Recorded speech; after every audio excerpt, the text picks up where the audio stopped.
Halo semuanya, video ini terbagi beberapa part. Jadi buat kalian yang baru menonton, silahkan tonton terlebih dahulu video sebelumnya, supaya tidak menghermankan. Linknya sudah saya cantumkan di deskripsi. Dan bagi kalian yang udah gak sabar menunggu kelanjutannya, mari kita mulai.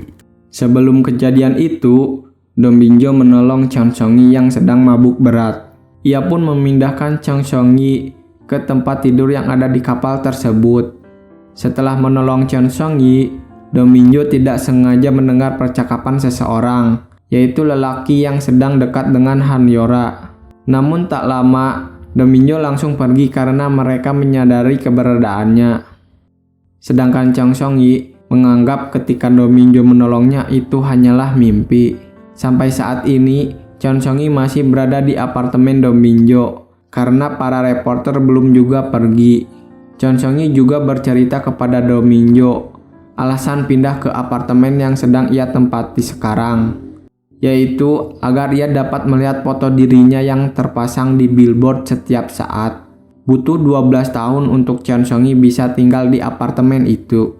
Menurutnya, saat ia depresi, saat ia merasa lapar tapi tidak bisa makan karena diet, hanya dengan memandang foto tersebut pun ia merasa baikan.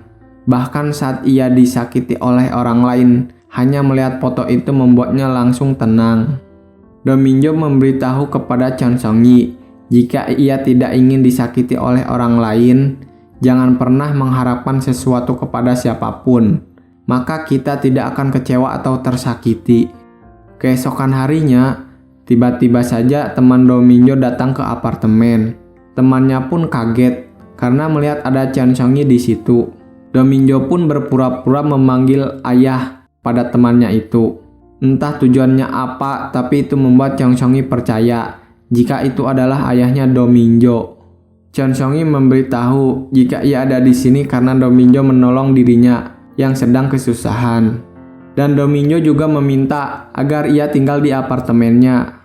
Namun Cheon Seong-gi salah fokus ke barang bawaan yang dibawa oleh teman Dom Binjo itu. Temannya pun menjawab jika itu adalah makanan. Dengan penuh semangat, Cheon Seong-gi menarik Dom Binjo ke meja makan untuk makan bersama dengannya. Awalnya Dom Binjo tidak mau karena ia tidak terbiasa makan bersama dengan orang lain.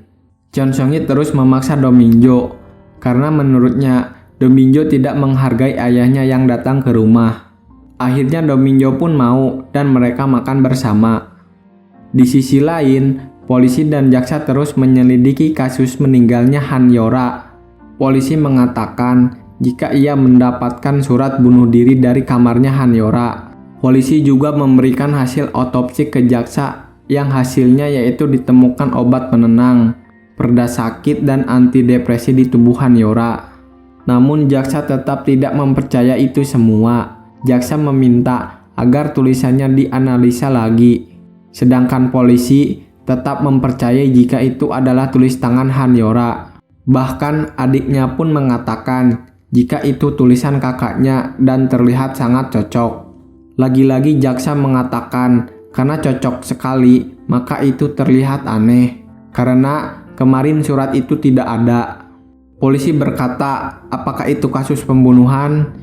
Jika iya, maka di setiap kasus pembunuhan harus ada yang diuntungkan.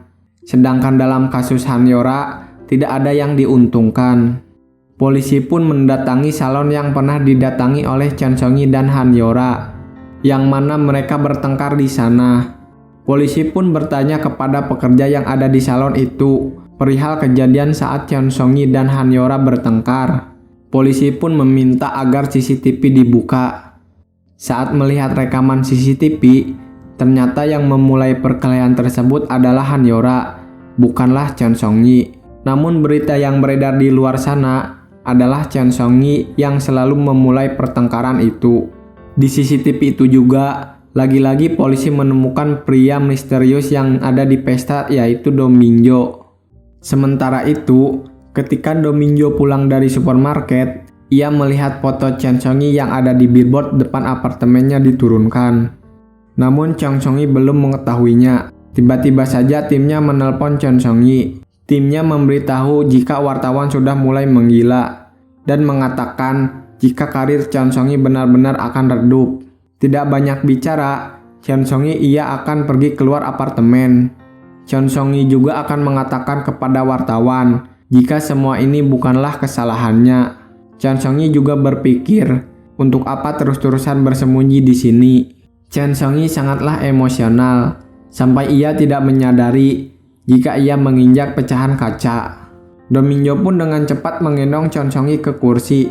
Ia juga langsung pergi ke toko obat untuk mengobati luka pada Cheon Song-yi. Lalu setelah itu Do Min-jo kembali ke apartemen dan mengobati luka Cheon Song-yi. Do Min-jo juga memberitahu Cheon Song-yi jika wartawan sudah pergi. Cheon Song-yi sangat berterima kasih kepada Do Min-jo karena ia telah mengizinkan Cheon Song-yi tidur di apartemennya dan juga ikut menenangkan Cheon Song-yi jika masalah yang terjadi bukanlah kesalahannya. Cheon Song-yi pun keluar dari apartemen Do Min-jo. Tanpa disadari, Do Min-jo merasa kehilangan Cheon Song-yi dan ia merasa kesepian. Akhirnya Cheon Song-yi memberanikan diri untuk keluar dari apartemen itu dan pergi ke tempat kerja. Walaupun banyak orang yang memperhatikan dirinya dengan wajah yang sinis. Sesampainya di tempat kerja, Cheon Song-yi mendengar jika salah satu brand kosmetik membatalkan kerjasamanya dengan Cheon Song-yi. Padahal sebelum ada masalah ini, mereka terus memaksa agar Cheon Song-yi lah yang harus menjadi model. Cheon Song-yi juga sudah menaikkan angka penjualan dari brand kosmetik tersebut. Tetapi sekarang mereka membatalkan kontraknya begitu saja. Saat Cheon Song-yi akan syuting sebuah drama, ia lagi-lagi diberhentikan begitu saja. Akhirnya Cheon Song-yi mengatakan kepada timnya jika ia tidak mau lagi pergi ke salon yang biasa ia datangi dan tidak mau melakukan foto majalah. Cheon Song-yi bersikap jika seolah-olah dirinya lah yang menolak semua itu. Padahal kenyataannya ialah yang diberhentikan dan ditolak oleh semua orang. Saat Cheon Song-yi sudah di apartemen, ia dapat telepon dari pria yang dekat dengan Han Yora. Pria tersebut mengatakan jika ia ingin bertemu dengannya. Cheon Song-yi pun berkata jika ia akan turun ke bawah dan menemuinya. Namun pria itu membantahnya jika ia saja yang akan datang ke apartemennya.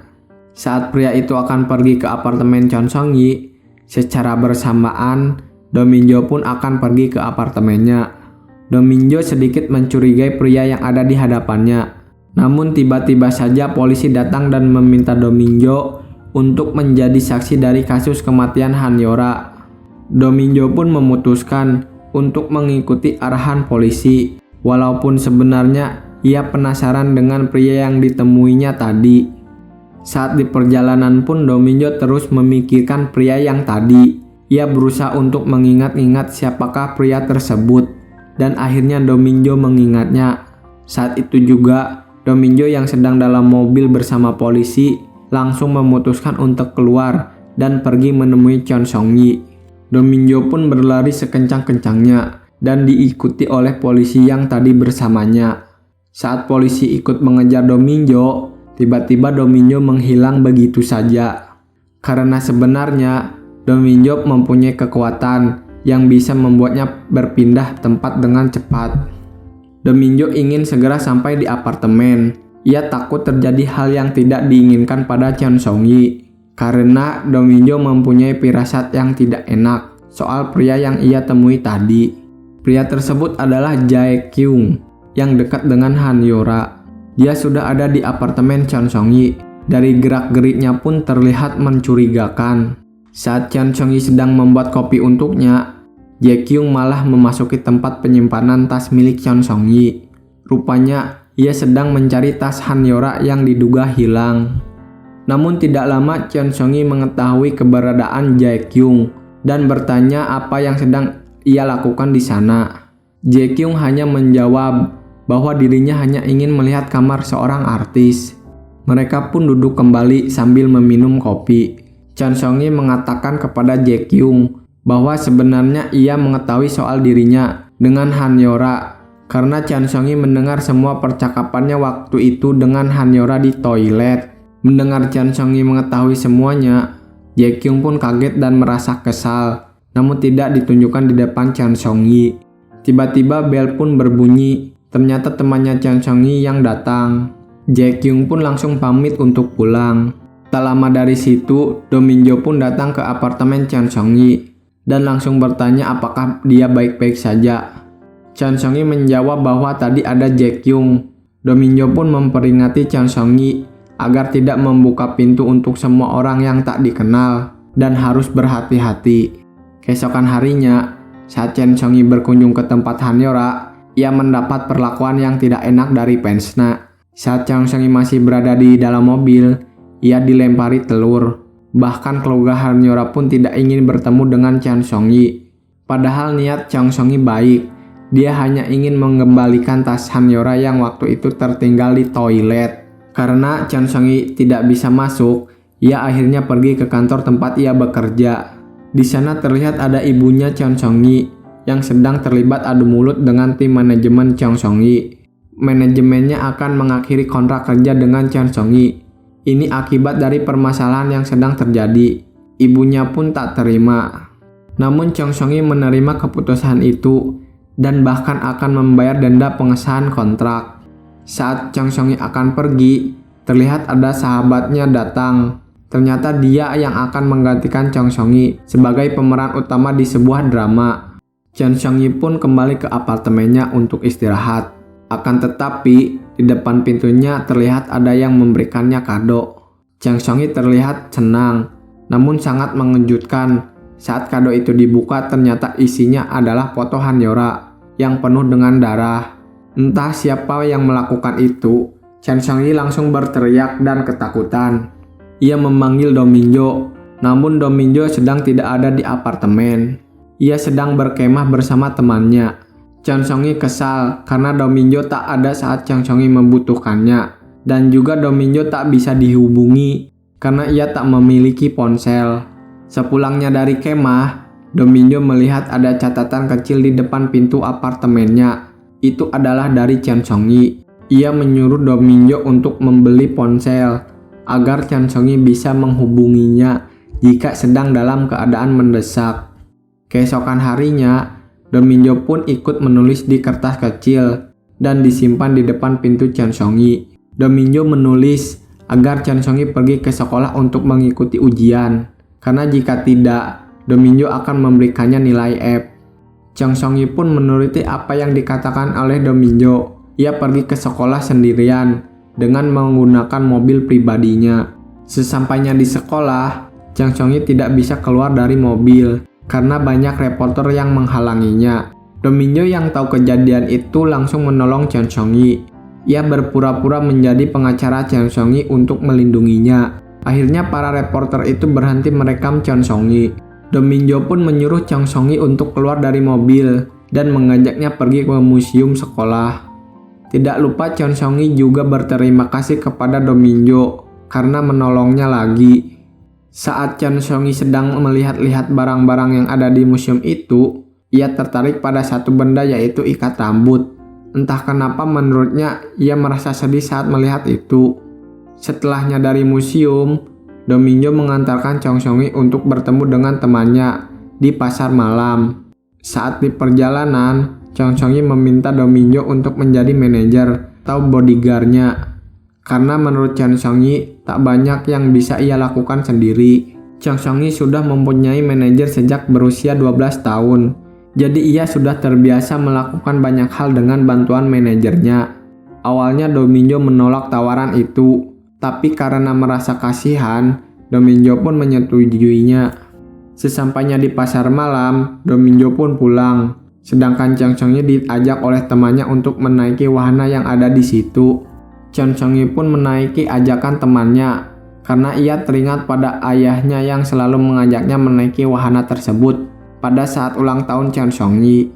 Pada saat menaiki wahana itu, temannya kembali menyatakan cinta kepada Chan Song-yi. Ia sudah melakukan itu berulang-ulang selama 15 tahun. Do Min-jo pun bisa mendengar semua percakapan mereka berdua, walaupun dari kejauhan. Teman Chan Song-yi itu memberi waktu untuk Chan Song-yi bisa menjawabnya. Namun Chan Song-yi memilih untuk tidak menjawabnya sekarang. Do Min-jo yang mendengar itu semua memilih untuk pergi karena tak mau mendengar jawaban dari Chan Song-yi. Saat Do Min-jo pergi, Chan Song-yi memberi jawaban kepada temannya bahwa sebenarnya ia tadi ingin menjawab iya, tetapi Chan Song-yi berubah pikiran dan tidak bisa menerima cintanya. Seperti yang sudah-sudah, temannya selalu menerima apapun jawaban Chan Song-yi. Setelah itu Chan Song-yi pun kembali ke apartemennya. Tiba-tiba ibu dan adiknya Chan Song-yi mengunjungi Chan Song-yi di apartemen. Chan Song-yi keluar dari kamar mandi dan itu membuatnya kaget. Ibunya pun menyuruh Chan Song-yi untuk kembali ke kamar mandi. Saat Chan Song-yi ke kamar mandi, bel pun berbunyi. Adiknya Chan Song-yi bergegas untuk membuka pintu. Lalu ia menerima kado dari seseorang yang tidak dikenal. Ibunya mengira jika itu kado dari penggemarnya Chan Song-yi. Tetapi saat kado itu dibuka, mereka terkejut karena isi kado tersebut adalah tikus yang sudah mati dan foto Chan Song-yi yang bertulisan, "Kamu harus mati juga." Melihat itu, adiknya Chan Song-yi langsung berlari keluar dan berusaha untuk mengejar seseorang yang tadi memberikannya kado. Namun, orang tersebut sudah pergi menggunakan sepeda motor. Adiknya meminta agar segera melaporkannya ke polisi, tetapi ibunya Chan Song-yi melarang karena itu akan membuat reputasi Chan Song-yi semakin buruk. Ibunya Chan Song-yi meminta agar besok menemui tim manajemennya lagi untuk melakukan negosiasi soal kontrak kerja Chan Song-yi. Karena banyak jasa yang Chan Song-yi lakukan, maka seharusnya sebuah agensi melindungi artisnya yang sedang banyak mendapat teror. Namun Chan Song-yi berpikir jika itu berlebihan, karena tidak semua membencinya dan masih ada penggemar yang memberinya semangat. Ibunya tetap meminta agar Chan Song-yi mempunyai manajer. Ia tak boleh sendirian. Chan Song-yi berkata jika ia sudah mempunyai manajer bodyguard. Chan Song-yi pergi keluar untuk mengantarkan ibu dan adiknya pulang. Saat akan menaiki lift, ibunya bertanya perihal Chan Song-yi dan temannya. Apakah Chan Song-yi menerima cintanya atau tidak? Tanpa disadari, ternyata Dominjo ada di lift tersebut. Dengan rasa cemas, Dominjo juga ingin mengetahui apakah Chan Song-yi menerimanya atau tidak. Chan Song-yi memberitahu ibunya jika ia telah menolaknya. Seperti biasa, ibunya pun kesal dengan jawaban Chan Song-yi. Ibunya juga menganggap jika Chan Song-yi sok jual mahal. Dominjo yang selagi tadi mendengar percakapan mereka, ia merasa tenang karena ternyata Chan Song-yi menolaknya. Dominjo pun keluar dari lift. Itu membuat Chan Song-yi kaget. Chan Song-yi segera memperkenalkan ibu dan adiknya kepada Dominjo. Ibunya pun bertanya siapakah dia. Chan Song-yi langsung memegang Dominjo dan menjawab jika itu adalah manajer barunya. Chan Song-yi juga memberitahu ibunya jika Dominjo adalah tetangga apartemennya. Setelah itu, Chan Song-yi langsung mendorong ibu dan adiknya untuk masuk ke lift. Tujuannya adalah agar ibunya tidak banyak menanyakan perihal Dominjo. Saat Dominjo akan masuk ke apartemen, Chan Song-yi bercerita kepada Dominjo jika ia mendapatkan teror dari seseorang. Dominjo menyuruh Chan Song-yi untuk masuk ke apartemennya. Di sana, Chan Song-yi kembali bercerita bahwa ia hidup sebagai selebriti selama 15 tahun. Tetapi hanya butuh 2 minggu untuk hancur. Semua usaha yang ia lakukan menjadi sia-sia karena rumor yang tak pasti itu. Chan Song-yi menyalahkan dirinya sendiri jika ialah yang menyebabkan Hanyora meninggal. Dominjo menyuruh Chan Song-yi untuk berhenti berpikir seperti itu karena Chan Song-yi bukanlah pelakunya. Chan Song-yi meminta agar Dominjo terus berada di sampingnya. Keesokan harinya, Dominjo kembali dipanggil oleh polisi. Polisi juga menanyakan apa yang membuatnya pergi saat ia sudah bersama polisi waktu malam itu. Karena ulah Dominjo lah membuat polisi harus membayar denda akibat parkir ilegal. Dominjo hanya menjawab jika ia ada urusan penting saat itu. Domingo juga menanyakan kenapa ia dipanggil sebagai saksi. Polisi itu pun menjawab jika ia dipanggil karena itu Domingo terekam oleh CCTV yang sedang berada di pesta, sedangkan ia tak diundang. Domingo juga terlihat di salon saat Cheon Song Yi dan Hanyora bertengkar. Dan Domingo adalah dosen dari Cheon Song Yi. Polisi bertanya-tanya apakah itu semua sebuah kebetulan. Domingo berkata salah jika ia dituduh terlibat dalam insiden meninggalnya Hanyora. Domingo juga membuktikan jika ia bukan pelakunya. Saat itu juga polisi mendapatkan kabar soal analisa surat yang ditulis oleh Hanyora dan katanya adalah benar 100% jika itu tulisan Hanyora. Saat Hanyora sedang di apartemen, tiba-tiba mantan manajernya yang dulu datang. Rupanya ia mengembalikan tas Cheon Song Yi yang tertinggal di mobilnya. Tas itu sebenarnya bukan milik Cheon Song Yi, tapi itu adalah tas Hanyora yang waktu itu ditemukan di toilet oleh Cheon Song Yi. Cheon Song Yi pun kembali masuk ke apartemennya. Sambil memegang tas itu, Cheon Song Yi berpikir jika sebenarnya ia takut jika harus membuang tas itu. Tetapi Cheon Song Yi juga tak ingin menyimpannya. Tiba-tiba tasnya terjatuh dan membuat isi dalam tas itu keluar. Ternyata ada flashdisk di dalamnya. Itu membuat Cheon Song Yi penasaran. Cheon Song Yi memutuskan untuk melihat apa yang ada di dalam flashdisk tersebut. Ternyata di dalamnya menunjukkan sebuah video Hanyora bersama seseorang. Namun saat Cheon Song Yi sedang menonton video tersebut, bel pun berbunyi. Cheon Song Yi segera menutup laptopnya dan tidak melanjut menonton video tersebut. Ternyata yang datang adalah Domingo sambil membawa makanan.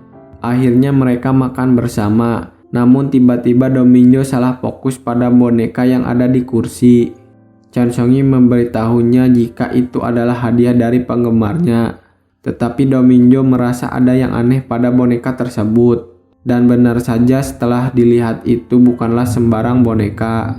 Di dalamnya terdapat sebuah kamera untuk memantau Cheon Song Yi. Cheon Song Yi meminta Domingo untuk mengantarnya membeli baju. Sesampainya di toko baju itu, ia bertemu dengan temannya, yaitu Yosemi. Yosemi meminta waktu Cheon Song Yi sebentar untuk mengobrol dengannya. Di sana mereka membicarakan soal Yosemi yang menggantikan peran Cheon Song Yi di sebuah drama. Awalnya terlihat baik-baik saja, tetapi pada akhirnya Yosemi terlihat sangat emosional karena sebenarnya sudah dari dulu ia menginginkan posisi itu dan menganggap bahwa Cheon Song Yi adalah saingannya, bukan teman. Cheon Song Yi sangat kaget mendengar semua perkataan temannya itu. Ia bergegas untuk pergi dari tempat itu.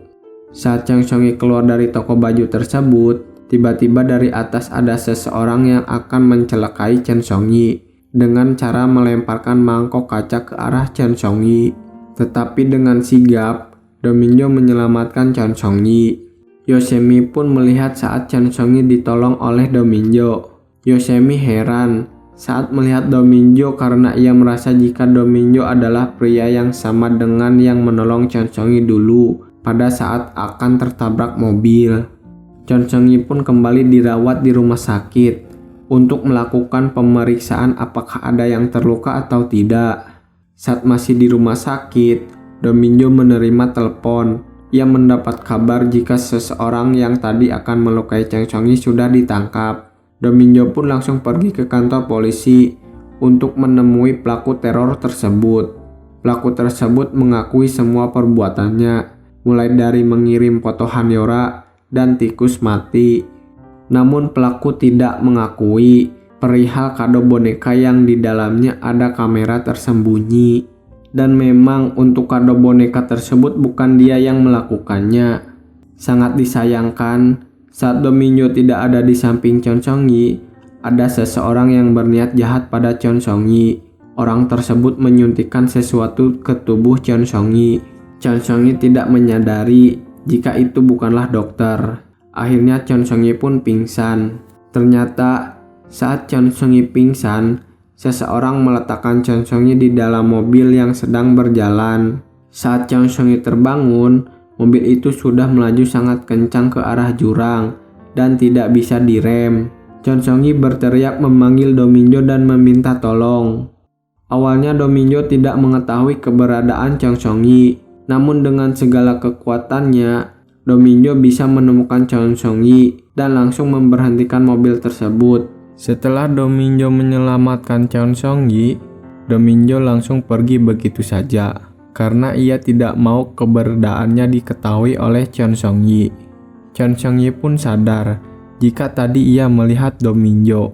Ia mencari-cari Do Min-jo dan memanggilnya, tetapi Do Min-jo tidak ada. Chang Song-yi ketakutan, sehingga ia meminta tolong temannya untuk datang menjemputnya. Ternyata yang melakukan itu semua adalah Jae Kyung, pria yang dekat dengan Han Yora. Chang Song-yi akhirnya bisa pulang ke apartemennya. Tetapi saat ia masuk, sungguh kaget karena rumahnya menjadi sangat berantakan. Saking kagetnya, Chang Song-yi pun berteriak. Do Min-jo pun mendengar teriakan itu dan langsung menemui Chang Song-yi. Do Min-jo mencoba masuk ke apartemen Chang Song-yi, tetapi dicegah karena Chang Song-yi takut di dalamnya masih ada seseorang yang berniat jahat. Do Min-jo pun mengajak Chang Song-yi ke apartemennya dan menyuruh Chang Song-yi untuk tinggal di situ sementara waktu. Di waktu yang bersamaan, Hui Kyung menemui Semi. Hui Kyung meminta agar Semi bisa menemani Chang Song-yi, tetapi Semi menolaknya. Semi terlihat sangat cemburu terhadap perlakuan Hui Kyung kepada Chang Song-yi.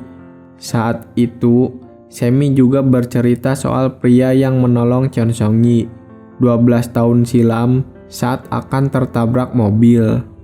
Semi mengatakan jika ia melihat pria itu lagi sekarang dan bagaimana jika ia memberitahunya Chang Song-yi, karena sepertinya Chang Song-yi sudah menunggu pria itu sejak lama. Tetapi Semi belum sempat memberitahu Hui Kyung soal siapa pria tersebut. Lalu, saat Chang Song-yi akan pergi keluar, ia mencari Do Min-jo, tetapi tidak ada karena Do Min-jo sedang pergi ke pasar. Chang Song-yi mencari payung karena di luar sedang hujan. Tetapi, saat mencari payung, Chang Song-yi malah menemukan heelsnya yang dulu hilang. Ternyata, heels itu diambil oleh Do Min-jo, entah untuk apa. Akhirnya Do Min-jo pun datang. Chang Song-yi langsung meminta penjelasan tentang heelnya yang ternyata diambil oleh Do Min-jo. Namun, Do Min-jo malah mengalihkan pembicaraan. Tetapi Chang Song-yi terus-terusan membahas soal heelsnya yang hilang. Chang Song-yi pun berpikir jika Do Min-jo memang menyukai sepatu wanita.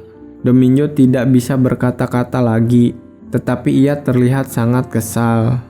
Saat Chang Song-yi lagi makan pun, ia tak sengaja menjatuhkan piringnya. Bahkan saat Chang Song-yi berusaha membersihkan rumah Do Min-jo, ia lagi-lagi menjatuhkan pajangan yang ada di rumah itu. Do Min-jo sangat kesal karena itu barang-barang antik yang ia miliki pada saat zaman dinasti. Do Min-jo pun menyuruh Chang Song-yi untuk berhenti melakukan itu semua karena ia takut semua barang yang ada di rumahnya menjadi rusak. Sementara itu, polisi masih menyelidiki kematian Han Yora. Tersangka sudah ada dan tidak mengakui perbuatannya. Tetapi, polisi dan jaksa masih mencurigai kasus Han Yora ini. Seperti ada hal yang janggal. Jaksa juga mencurigai jika Han Yora bukanlah mati karena bunuh diri. Do Min-jo juga merasa curiga pada flashdisk yang ada di laptop Chang Song-yi yang sempat Chang Song-yi tonton namun belum selesai. Akhirnya Do Min-jo pun mengambilnya. Hui Kyung kembali menemui Semi. Ternyata ia ingin Semi tidak memberitahu dirinya dan Chang Song-yi perihal pria yang 12 tahun silam tersebut menolong Chang Song-yi. Hui Kyung juga membaca artikel tentang Semi yang menyukai seseorang tetapi tidak menyukai dirinya. Hui Kyung meminta agar Semi mengatakan soal perasaannya kepada pria yang ia sukai. Dan ternyata, pria yang Semi sukai adalah Hui Kyung. Hari itu juga ibunya Chang Song-yi datang menemui Do Min-jo Ibunya ingin jika Do Minjo menjadi manajernya Chang Seong-gi, ia harus dekat dengannya. Ibunya juga meminta agar Do Minjo mengirimkan nomornya. Ibunya menganggap jika ia perlu sesuatu bisa menghubungi Do Minjo. Seperti biasa, Do Minjo hanya bisa terdiam. Sedangkan Chang Seong-gi pergi ke toko buku milik temannya. Ia di sana menceritakan kejadian-kejadian yang menurutnya aneh, seperti kejadian saat ia akan jatuh ke jurang. Tetapi temannya menganggap itu halusinasi saja dan menyuruh Chang Seong-gi pergi ke rumah sakit. Chang Seong-gi pun menemui dokter psikolog dan menceritakan kembali kejadian-kejadian yang menurutnya tak masuk akal. Sama seperti apa yang dikatakan temannya. Dokter pun menganggap jika Chang Seong-gi berhalusinasi dan itu akibat dari stres yang ia alami. Menurutnya, penyakit itu juga akibat rasa takut kehilangan dan rasa tertekan. Padahal, itu semua bukanlah halusinasi, tetapi memang benar adanya. Dokter juga menyuruh Chang Seong-gi untuk tidak bergantung pada seseorang, karena ia akan menjadi beban untuk orang tersebut. Dari rumah sakit, Chang Seong-gi pergi ke bengkel untuk melihat mobilnya yang rusak akibat kecelakaan malam itu. Ternyata, rem mobil itu sengaja ada yang merusaknya. Namun Chang Seong-gi belum mengetahuinya siapa yang melakukan itu. Sepulangnya dari bengkel, Chang Seong-gi pergi untuk dinner bersama temannya, Hui Kyung dan Jae Kyung. Saat akan menaiki lift, Jae Kyung bertemu dengan Chang Seong-gi. Di dalam lift, Chang Seong-gi bercerita soal kecelakaan yang ia alami.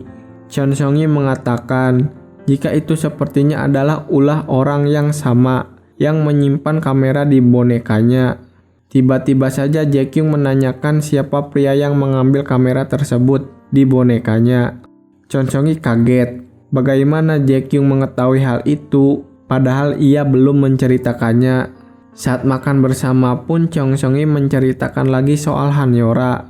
Ia menganggap jika Hanyora bukan mati bunuh diri. Ia mengatakan itu karena sempat melihat video Hanyora dengan seseorang. Hui Kyung pun menyuruh Chang Seong-gi untuk memberikan video itu kepada polisi, tetapi videonya hilang.